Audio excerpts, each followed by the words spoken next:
Mesdames, Messieurs, bonsoir et merci de préférer la télévision nationale. Au sommaire de cette édition, renforcement de capacité des contrôleurs financiers. Ils s'approprient actuellement des mécanismes de contrôle des dépenses d'investissement, des outils de transparence dans ce domaine.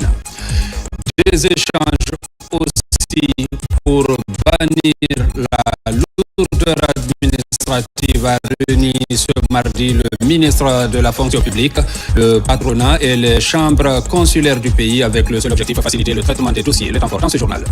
Sport football, les arbitres dames ont entamé une mise à niveau avec 2 experts de la FIFA, une initiative pour améliorer leurs compétences au niveau de cette discipline. C'est tout pour les titres.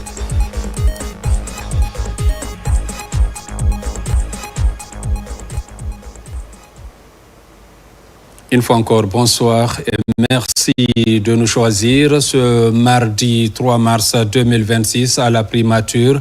La nouvelle chef de cabinet, Madame Fatoumata Binta Diallo, a officiellement pris fonction lors d'une cérémonie de passation de charge présidée par le ministre directeur de cabinet, Dr Daouda Kamisoko, en présence du Premier ministre chef du gouvernement. Un moment placé sous le signe de la continuité administrative et de l'engagement au service de l'État. Reportage Adi Kamara. C'est dans l'auditorium de la primature que s'est déroulée la cérémonie consacrant l'installation de Mme Fatoumata Binta Diallo dans ses nouvelles fonctions de chef de cabinet. Cette passation marque une étape clé dans le renforcement de la gouvernance administrative au sein de la primature, en présence des conseillers, chefs de service et cadres. L'événement s'inscrit dans une dynamique de continuité institutionnelle et d'optimisation des mécanismes de coordination interne. La fonction de chef de cabinet est un poste de coordination, d'impulsion et d'arbitrage administratif, placé au cœur du fonctionnement quotidien de la primature.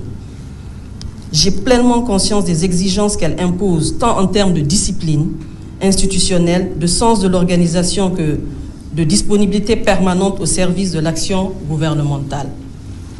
Au moment où j'assume cette charge, je prends l'engagement d'exercer mes fonctions dans un esprit d'écoute, de responsabilité et de rassemblement.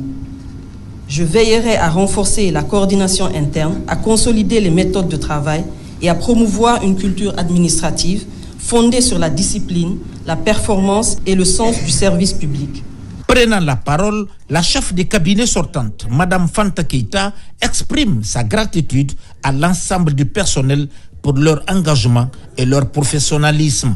De 2022 jusqu'à aujourd'hui, ce fut une aventure humaine pleine de bonheur. Une aventure, je peux dire, une expérience exceptionnelle. J'ai senti que je suis dans une famille.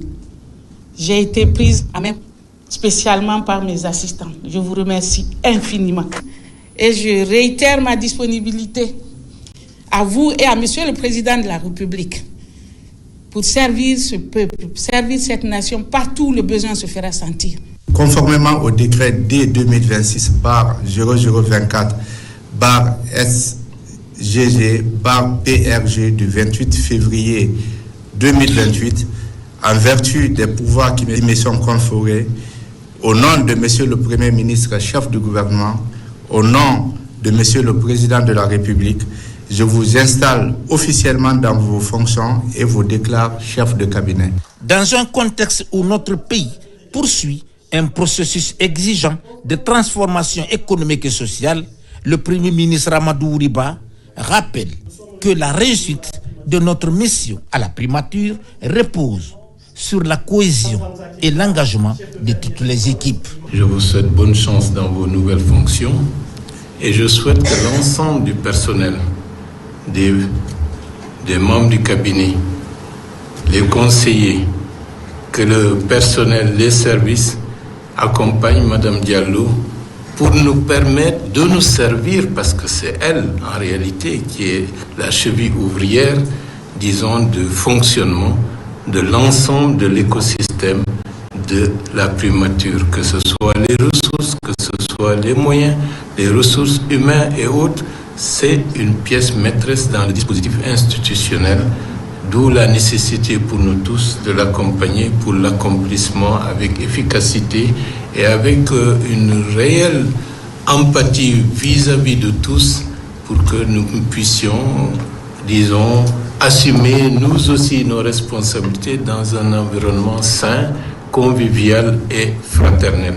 À travers cette nomination, la primature consolide son architecture organisationnelle et réaffirme son ambition d'une administration plus performante, agile et orientée vers les résultats. Une nouvelle dynamique s'ouvre ainsi pour le cabinet du Premier ministre avec pour priorité l'efficacité, la coordination stratégique et le renforcement de la gouvernance publique.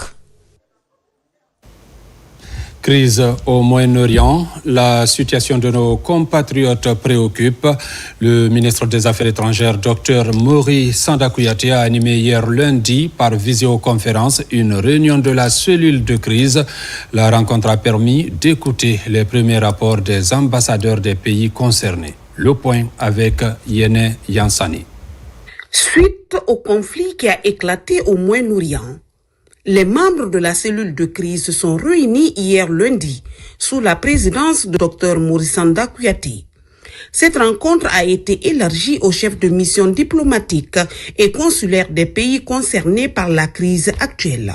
Elle a essentiellement porté sur l'évolution de la situation et les dispositions à prendre pour secourir les Guinéens vivant dans les zones touchées. Dans son intervention, le ministre a invité les membres de la cellule de crise à réfléchir et à proposer des actions concrètes pour venir en aide à nos compatriotes vivant dans ces zones de tension. Nous devons savoir quels sont nos compatriotes qui vivent dans la région, entrer en contact avec eux et voir comment on peut les protéger, les soulager. J'ai eu la chance d'avoir une première communication avec notre équipe de 6 personnes de l'ambassade de la Guinée à Milan. Je leur ai demandé s'il y avait des possibilités pour eux de se faire évacuer. Ils m'ont confirmé que cela est possible et je leur ai dit immédiatement de se rabattre sur la Turquie. Et j'ai eu l'ambassadeur de Turquie aussi au téléphone, la Guinée en Turquie, qui m'a confirmé que la note verbale a été faite pour faire bénéficier nos compatriotes d'un couloir de sécurité pour leur permettre de rentrer en Turquie. Dr Maury Sanda Kouyaté a rappelé que ceci est une instruction ferme de son Excellence, le président de la République, qui prend à bras le corps la situation des compatriotes en situation de détresse à l'étranger. Les chefs de mission diplomatiques et consulaires ont, à tour de rôle, remercié l'État guinéen pour la prompte réactivité face à ces événements difficiles. Ils ont donné d'amples informations sur l'évolution de la situation dans leur juridiction et ont confirmé qu'à ce stade, aucun de nos compatriotes n'a été touché. Et puis, ce communiqué du ministère des Affaires étrangères, de l'intégration africaine et des Guinéens établis à l'étranger. Objet, appel à candidature en faveur des Guinéens rapatriés de l'étranger. Dans le cadre de la politique de son Excellence Mamadi Doumbouya, président de la République, de réinsertion socio-professionnelle des Guinéens rapatriés de l'étranger, le ministère des Affaires étrangères, de l'intégration africaine et des Guinéens établis à l'étranger lance un appel à candidature en vue du recrutement de 150 personnes au sein de la fonction publique. Cette initiative du chef de l'État vise à offrir des opportunités d'intégration professionnelle aux compatriotes concernés et à valoriser leurs compétences au service du développement national. Conditions et modalités de candidature. Les candidats intéressés sont invités à déposer un dossier comprenant les pièces suivantes. Un curriculum vitae CV actualisé, une copie du ou des diplômes, une lettre de motivation adressée à Monsieur le ministre des Affaires étrangères, une preuve du statut de rapatrié. lieu de dépôt des dossiers. Les dossiers doivent être déposés à la Direction des Guinéens de l'étranger, au ministère des Affaires étrangères, Conakry, République de Guinée. Date limite de dépôt. La date limite de réception des candidatures est fixée au 31 mars 2026 à 16h00. Le ministère invite l'ensemble des Guinéens concernés à saisir cette opportunité et à soumettre leur candidature dans les délais impartis. Les candidatures féminines sont vivement encouragées. Fait à Conakry le 2 mars 2026, le ministre des Affaires étrangères. Justice, une rencontre de haut niveau s'ouvre à Conakry. La Cour de justice de la CEDEAO en tournée dans les États parties séjourne en Guinée. Dans le cadre de l'exécution des décisions de justice rendues par la Cour de la CEDEAO, dans notre pays, la rencontre mobilise autorités judiciaires, greffiers, avocats, sociétés civiles et membres de la Cour. Ils réfléchissent sur des mécanismes devant aider à faciliter l'exécution des décisions rendues par cette institution sous-régionale. Compte rendu, Thierno Younoussaba, Aboubakar Ami Kamara. Dans le cadre de l'exécution des décisions de justice rendues par la Cour de justice de la CEDEAO, les autorités judiciaires du pays échangent avec les juges de la juridiction communautaire sur les mécanismes. Objectif assurer la cohérence du processus d'exécution entre les juridictions et d'établir un cadre de collaboration solide entre les États membres en vue de relever les défis liés à l'exécution des arrêts. Les difficultés subsistent quant à une exécution fluide des décisions de la Cour par les États membres. La présente réunion vise donc non seulement à diagnostiquer les défis, mais aussi à identifier des solutions concrètes, réalistes et juridiquement efficaces, notamment des bonnes pratiques, des procédures plus claires, des meilleurs mécanismes de suivi et des synergies institutionnelles renforcées. Un arrêt non exécuté affaiblit l'autorité de la Cour. L'exécution est un processus complexe qui mobilise l'autorité nationale compétente, les ministères sectoriels, les juridictions nationales, les administrations financières, les avocats et même la société civile. La rencontre réunit des magistrats, greffiers, avocats, ainsi que la société civile. La Cour suprême, la plus haute institution judiciaire de Guinée, est attachée à la cohérence entre le droit interne et les engagements internationaux. Il est de notoriété que l'exécution des décisions rendues par la Cour communautaire demeure un défi pour plusieurs États membres. Ces difficultés d'ordre juridique, institutionnel ou parfois pratique méritent d'être analysées avec lucidité, responsabilité et esprit constructif. Réunimos-nous aqui em Conakry. En tant que pilier institutionnel central de la CEDEAO, la Cour a la noble responsabilité de veiller au respect du droit communautaire, d'interpréter le traité révisé et surtout de protéger les droits fondamentaux de tous les citoyens de notre communauté. Cette rencontre bilatérale de haut niveau se tient en Guinée alors que la CEDEAO célèbre les 50 ans de sa création cette année. Elle fait suite à celle tenue en Sierra Leone sur la problématique de l'exécution des décisions de justice dans les États parties. Et puis au niveau de la chaîne d'exécution des dépenses, renforcement de capacité des contrôleurs financiers sur les mécanismes de contrôle des dépenses d'investissement. L'initiative est soutenue par le Programme des Nations Unies pour le développement PNUD. Objectif, améliorer la qualité de la dépense publique et renforcer la transparence dans l'exécution des projets de développement. Compte rendu, Mamadi Gassama. Dans un contexte d'exigence accrue en matière de transparence et de redevabilité, le contrôle des dépenses d'investissement apparaît en toute évidence comme un élément essentiel de croissance économique. À cette séance de remise à niveau, ces agents de corps de contrôle sont appelés à s'approprier davantage des outils de suivi, évaluation et de sécurisation des dépenses d'investissement public. Le présent atelier a été conçu comme un cadre d'apprentissage, de perfectionnement et d'harmonisation des pratiques. Il vise notamment à maîtriser les processus de programmation et budgétisation des dépenses d'investissement, approfondir la maîtrise des procédures de contrôle des dépenses d'investissement, améliorer la qualité de l'analyse des dossiers d'engagement et de liquidation, connaître les techniques d'évaluation de la performance des programmes. Cette initiative est portée par le ministère de l'Économie, des Finances et du Budget à travers le programme cadre de renforcement des capacités.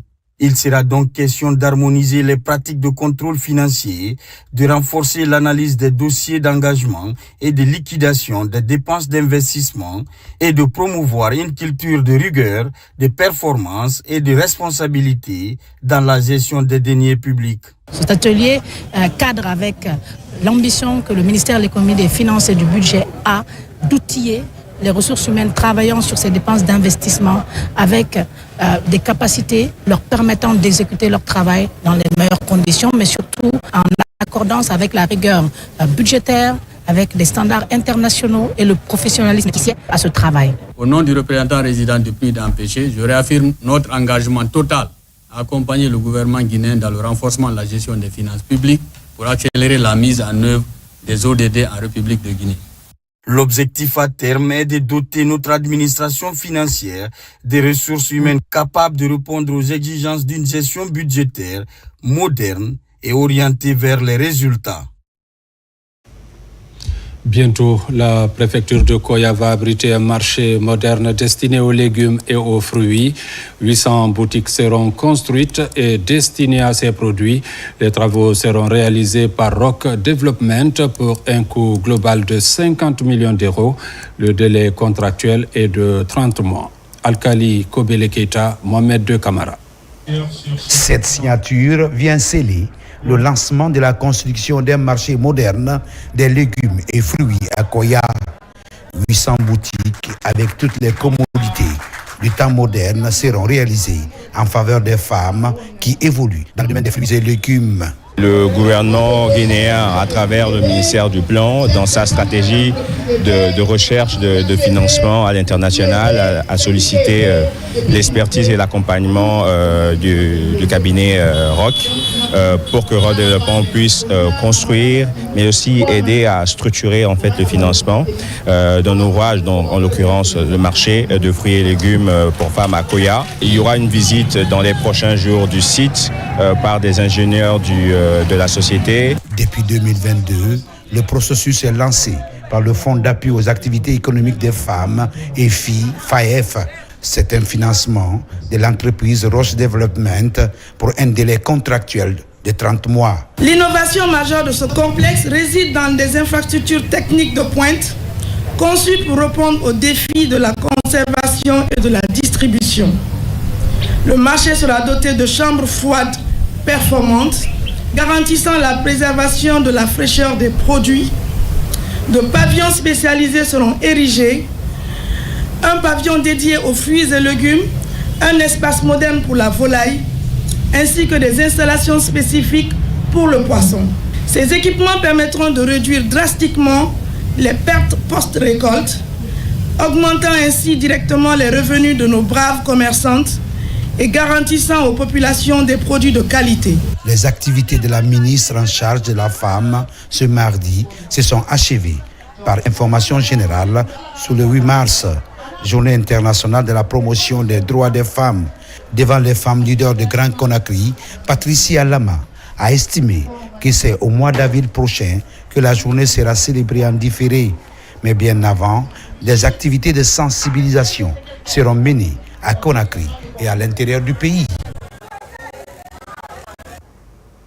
Au niveau de la téléphonie, renforcer la connectivité nationale, une priorité du département en charge du secteur. Une mission guinéenne est à Barcelone dans ce sens. Elle a rencontré ce mardi les experts de Medusa, une entreprise spécialisée dans l'installation et l'exploitation des câbles sous-marins. Une démarche qui s'inscrit dans la perspective du projet guinéen de déploiement d'un second câble sous-marin. Envoyé spécial à Barcelone, Marie-Angélique Bangoura. À Barcelone, la Guinée franchit une nouvelle étape dans sa stratégie de renforcement des infrastructures numériques.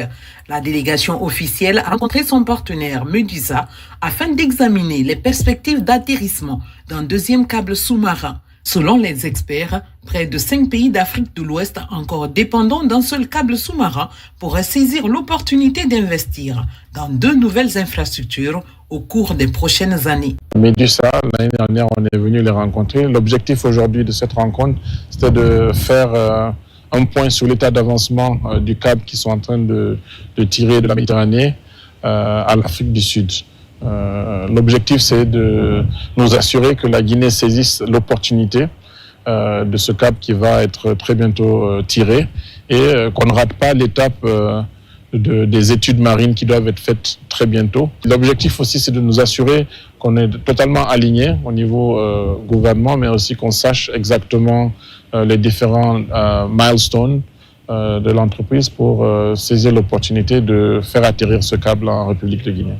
Au cœur de cette rencontre, la délégation guinéenne a effectué une visite guidée dans les salles d'interconnexion des câbles, infrastructures stratégiques où convergent plusieurs liaisons sous-marines internationales.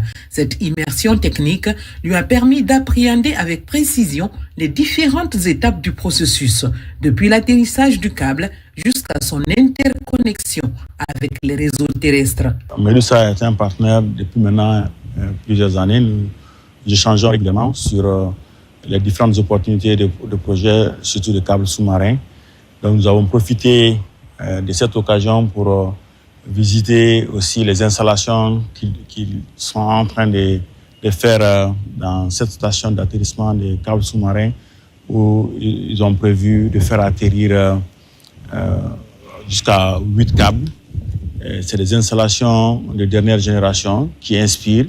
Et nous avons donc profité pour comprendre comment est-ce qu'ils ont procédé, qu'est-ce qu'ils ont fait et les différents partenaires qu'ils ont eus pour avoir ce genre d'infrastructure comme nous ambitionnons de l'avoir aussi en Guinée. Depuis Barcelone, cette mission confirme la volonté des autorités guinéennes d'anticiper les défis et de positionner durablement le pays sur la carte numérique régionale et internationale. Je vous l'annonçais dans les titres, la collaboration entre le ministère de la fonction publique, le secteur privé et les chambres consulaires du pays a été passée en revue ce mardi par les différents acteurs. Les recommandations portent sur la simplification des procédures pour bannir la lourdeur administrative dans le traitement des dossiers concernant ces entités. Reportage Mohamed Chérif Kamara, Mamadi Ternakamisoko. Département transversal par excellence, il y a des dossiers sur lesquels le ministère de la modernisation de l'administration et de la fonction publique est appelé à travailler avec certains acteurs nationaux. C'est le cas du secteur privé, des chambres du commerce et d'industrie, ainsi que celle de l'agriculture. Avec ces bénéficiaires des réformes administratives, les problèmes enregistrés sont évoqués. Et la question de simplification des procédures dans le but de booster la productivité et l'efficacité dans la délivrance des services publics sont au cœur de cette rencontre. Ce sont des acteurs essentiels qui interagissent quotidiennement avec notre administration. Et dans la vision de modernisation de l'administration, la simplification des procédures constitue un axe central sur lequel j'ai accordé une très grande priorité. Et dans ce sens, nous avons décidé de mettre en place un projet de simplification des procédures administratives.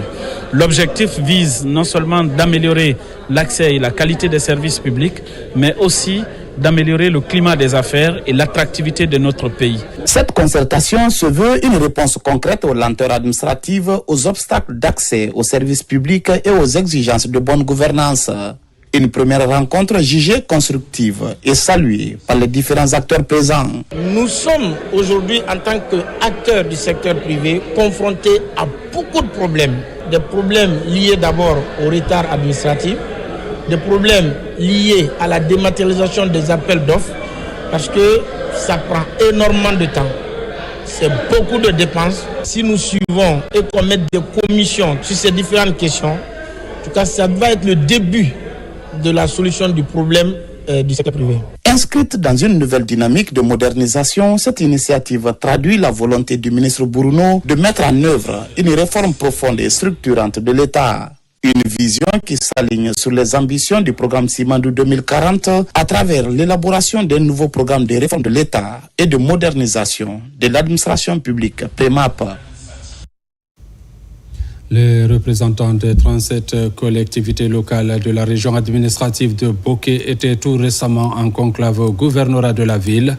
Le but est de faire le bilan des activités du projet d'appui à la gouvernance locale PGL2 en faveur des différentes collectivités de la région.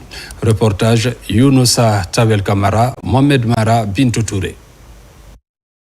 Dans cette salle de gouvernorat de Bokeh, les représentants des 37 communes de la région administrative, ils prennent part à cet atelier de présentation des activités du projet d'appui à la gouvernance locale dans sa phase 2 financée par l'ANAFICA.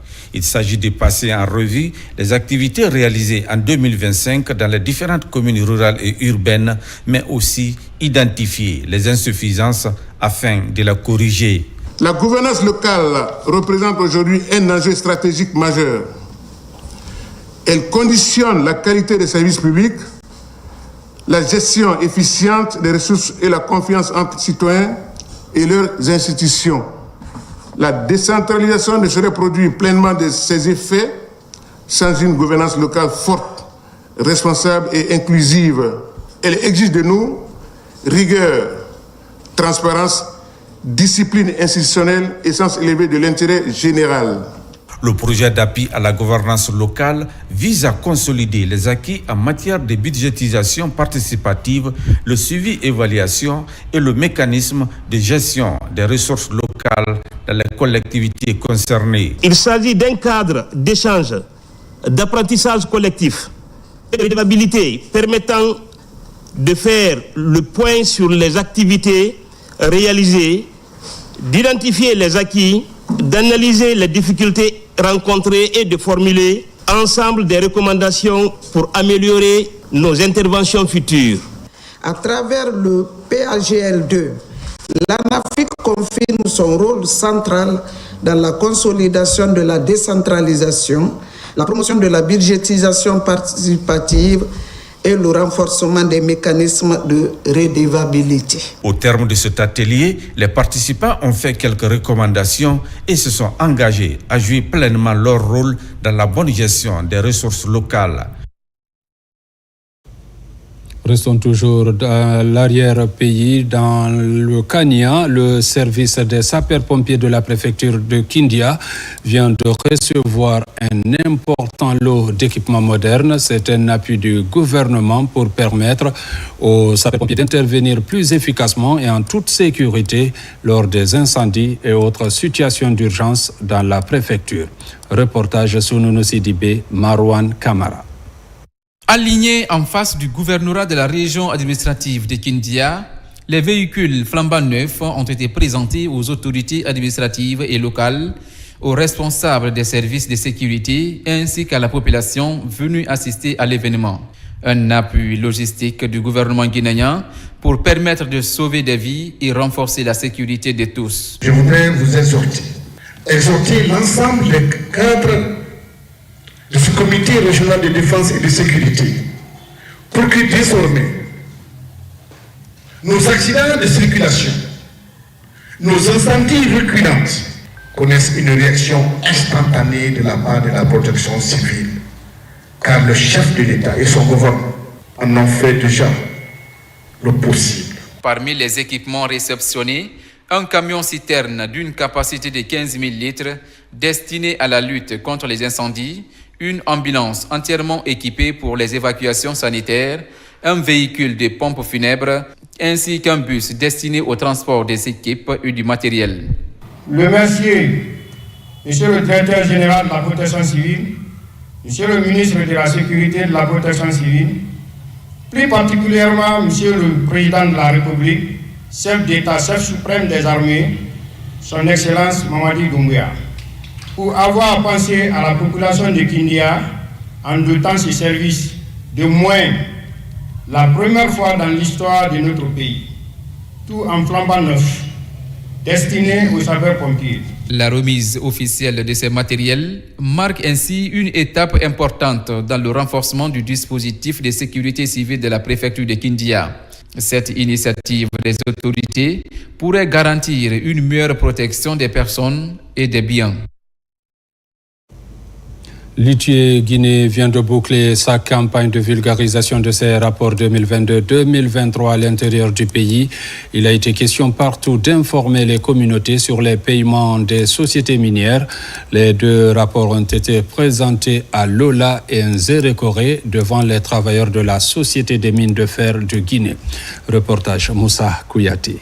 Au cours de l'exercice 2022, la préfecture de Nzérékoré a bénéficié plus de 29 millions de francs guinéens comme taxes payées par les sociétés minières contre plus de 100 millions de francs guinéens pour Lola en 2023. ITIE vient vulgariser ses rapports de paiement dans les préfectures bénéficiaires. Faire de partager ce rapport avec nous, cela prouve à suffisance la volonté d'abord du gouvernement et à travers ses partenaires de nous édifier mieux afin que nous puissions avoir une lecture de la redevabilité financière, non seulement de ces projets miniers, mais aussi leur engagement face aux différentes communautés impactées par le projet.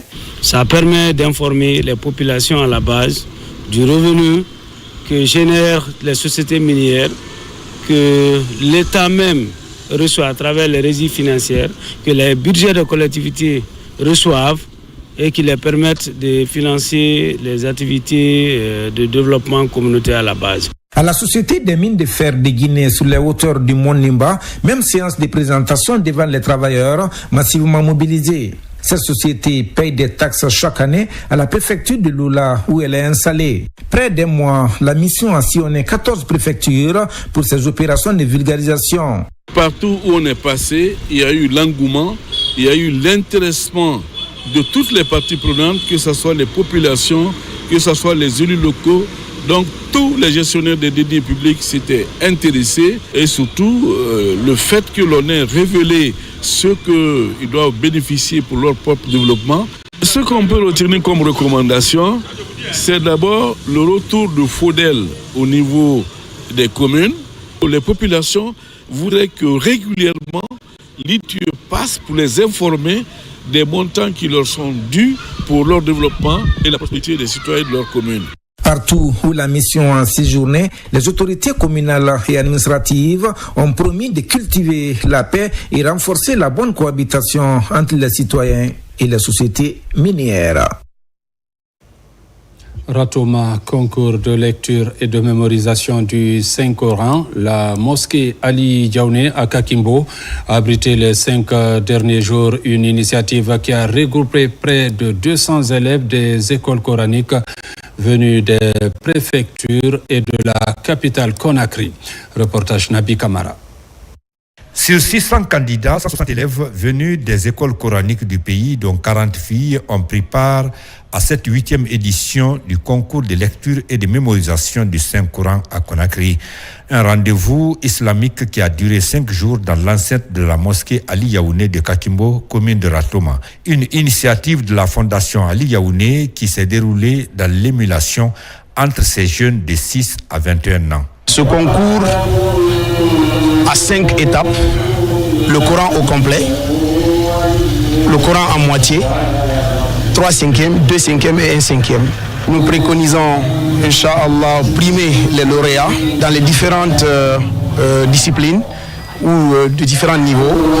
Nous prévoyons une voiture pour le premier, nous avons 6 motos, nous avons 12 ordinateurs, nous avons 15 tablettes, nous avons 15 téléphones, plus des enveloppes et à tous les niveaux. Pour la Fondation Ali Yaoundé, ce concours a constitué un instrument de formation morale et spirituelle qui a contribué à forger des caractères, à inculquer la rigueur, la patience et le sens de responsabilité des candidats, parmi lesquels 41 ont été primés. Le premier a reçu une voiture et 2 motos. Je veux dire à les fidèles musulmans de prendre du courage. Nous ne devons pas croire en nous, croire à Allah.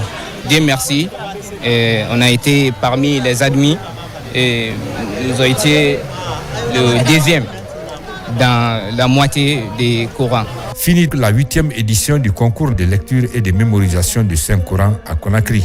La Fondation Ali Yaoundé estime que c'est une page qui se tourne au profit d'une autre, écrite avec la lumière du Coran, portée par une jeunesse croyante, tous tournés vers un avenir fondé sur la foi, la connaissance et la droiture.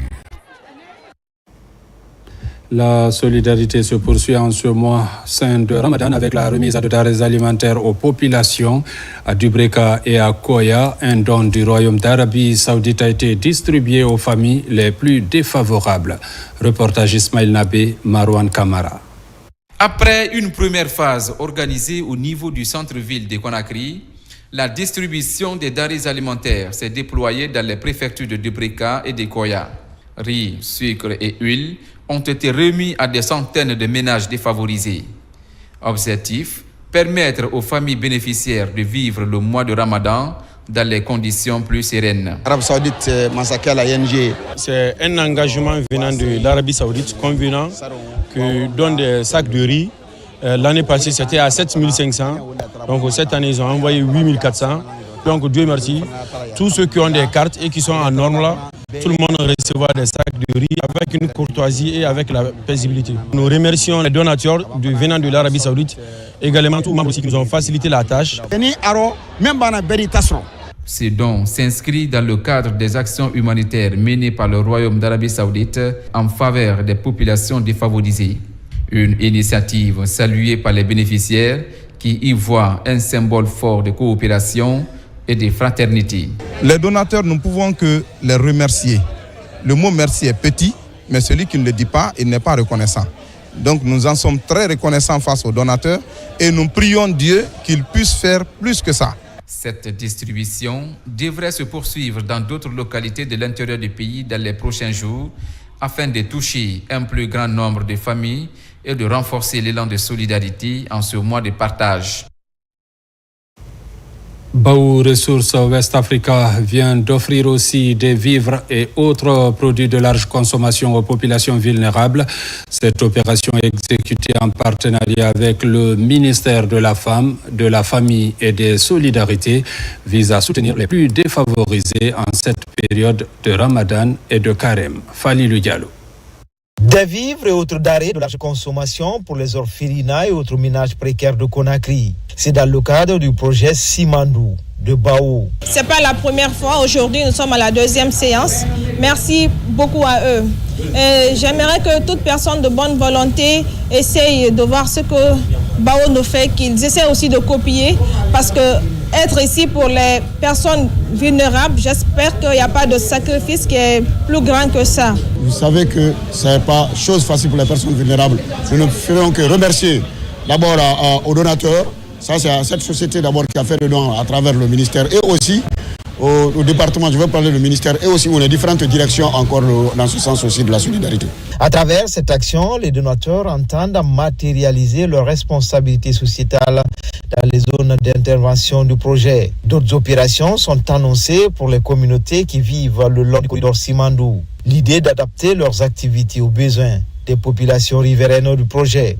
La responsabilité sociale fait partie intégrante de l'engagement de Bao dans le cadre du projet Simandou. Il s'agit d'un engagement durable et non d'une action ponctuelle. Nous prévoyons également une opération de don de vivres dans les zones riveraines du projet Simandou. Ce geste est le fruit d'un engagement durable et non d'une action ponctuelle. Une manière d'accompagner ces personnes vulnérables dans l'accomplissement de leur foi. La Fédération guinéenne de football multiplie des sessions de formation à l'intention de ses techniciens. Lundi, les arbitres dames ont entamé une formation de mise à niveau avec 2 experts de la FIFA. La volonté du bureau exécutif de la Fédération est de mettre à jour ces techniciens. Reportage Mangamori Kamara, Djibril Kamara. La Fédération guinéenne de football est dans la dynamique de faire de la formation une priorité afin de mieux qualifier ses techniciens. Après le démarrage de la formation des entraîneurs pour la licence ACAF, les arbitres d'élite pour le championnat national de Ligue 1, c'est au tour de 26 arbitres dames sur les nouvelles modifications des lois de jeu avec des experts de la FIFA. Nous sommes convaincus que le progrès de notre football ne peut se faire sans un arbitrage compétent, intégré et intègre et professionnel. Former davantage des femmes arbitres, c'est renforcer la qualité de nos championnats. L'arbitrage aujourd'hui est devenu une grande concurrence. La FIFA et la CAF recherchent les meilleurs des meilleurs, la crème de la crème. Et pendant ces jours, nous allons échanger ensemble sur les lois du jeu, sur les nouveaux concepts. Aujourd'hui, la formation reste un véritable levier dans le perfectionnement du capital humain. L'initiative est bien appréciée par le bureau exécutif de la Fédération guinéenne de football. Votre engagement dans l'arbitrage est un acte de courage, de responsabilité et de leadership. À travers cette session, nous voulons renforcer vos compétences, votre confiance et votre ambition afin que vous puissiez officier avec assurance sur nos terrains et demain représenter dignement notre pays au plus haut niveau. Je salue la FIFA de nous avoir accompagnés dans cette formation et je les demande vraiment de ne pas se fatiguer, de continuer toujours à nous accompagner. Le défi majeur de l'arbitrage guinéen est comment rendre sa prestation crédible aux yeux du public sportif. Parmi les femmes arbitres de Guinée, au nombre d'une centaine, Aïssatou Kanté et Mahawa Kourouma font bonne figure à l'international. Cette formation vient ainsi au bon moment pour ces dames afin de se frayer le chemin dans la corporation au niveau de la FIFA. Mesdames, Messieurs, cet élément met fin à cette édition. Merci de l'avoir suivi et bonne suite de programme sur la télévision nationale.